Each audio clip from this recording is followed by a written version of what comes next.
This is the first time that I've logged on to Flight Rising today, so I'm just gonna run through how I daily play Flight Rising.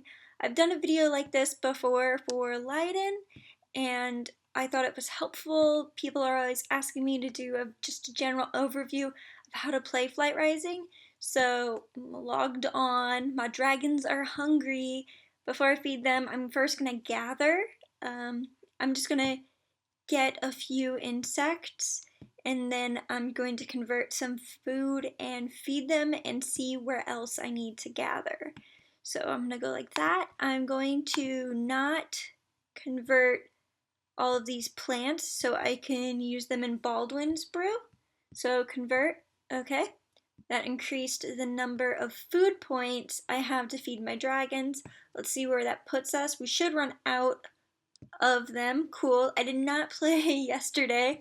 I was considering making this video, and accordingly, I did not log on because I was trying to save up my dailies for when I had the camera on, and it wasn't a good time to do it. So this is all real time.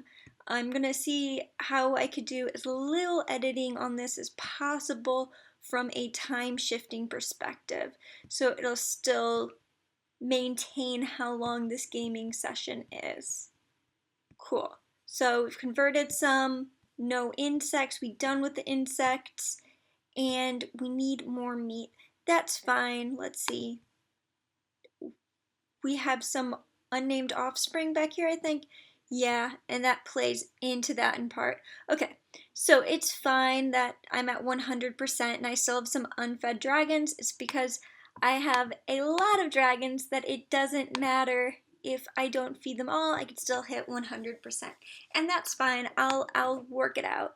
So I immediately go to Baldwin's. Every 30 minutes, I try to keep this window open throughout my day and continuously throw things on Baldwin's. Let's see, cool. I don't have enough insects to feed my dragons, so let's make some Soylent Yellow. Okay, alright, so now I've done my feeding and I've done my gathering. Let's go ahead and check the nesting situation. So I have nests ready to hatch, and then I have nests to incubate. Let's go ahead and hatch these. Neat. Oh, beautiful. So this one's circuit and this one looks like it's stained. Let's hope the best hopes. So this is a rose flint dust dragon, and this is a moon midnight orca.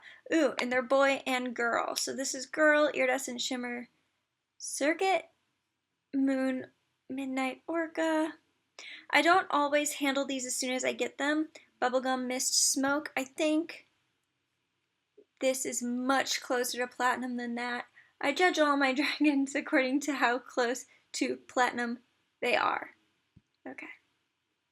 So now what I'm going to do is I'm going to drop off what I currently have in my hoard. I've done the majority of what I like to do on Flight Rising in a gaming session already. It's just those actions. Let's go ahead and go to the Coliseum real quick to a destination, just to grind a little bit more food for my dragons. I think I'm going to do 25. I am training a dragon. I'm always trying to level up lower level dragons. Not that lower level though. Whoops, wrong location for the skill level. I thought I had my level 25s.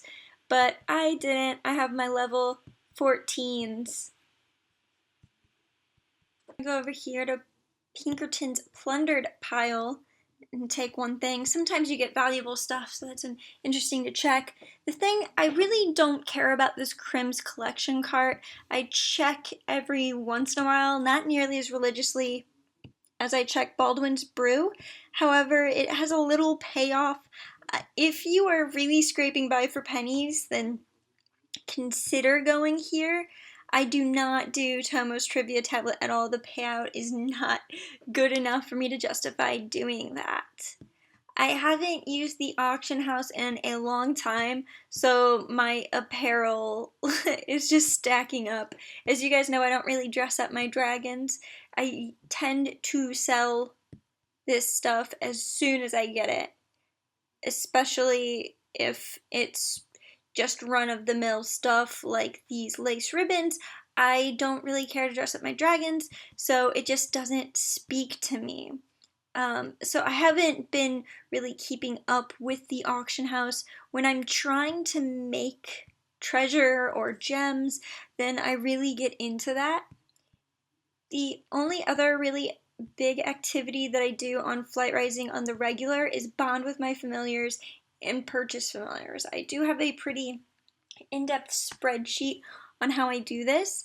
This is another one of those things that if I'm going to fully do it, I'm going to have to time shift, because if I'm not wrong, it takes like 10 minutes for me to go through bonding with all my familiars, and it is a tedious process.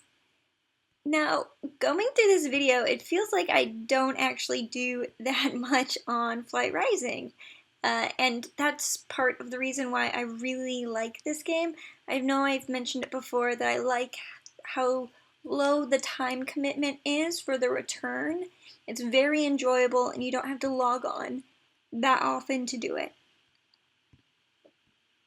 You don't need to spend an hour online every time you're online. My session is usually like a half an hour at a time. Of course, when you're new to Flight Rising, or if you're really into it, you could spend forever just looking at your dragons and customizing your dragons. And for some people, that's really their jam. But I love being able to play for pretty much 15 minutes some days if I need to, because sometimes life gets busy and you're not able to play as much as you would like to, but you don't want to lose your progress, you don't want to fall behind, and 15 minutes is like the sweet spot for dedication in a game. Hey guys, I'm so excited to let you know that I am moving into my new apartment this week. This is going to bring a lot more stability. I have a car now. I'm at a very good place.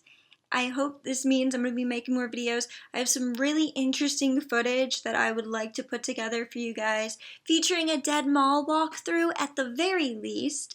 So stay tuned for that. I'm not losing my heart. Dapper Volk is coming soon, and Clan Heart is back in development. So we've got big things going on, and I'm here for it. Thanks for sticking through, and I can't wait to talk to you guys more soon.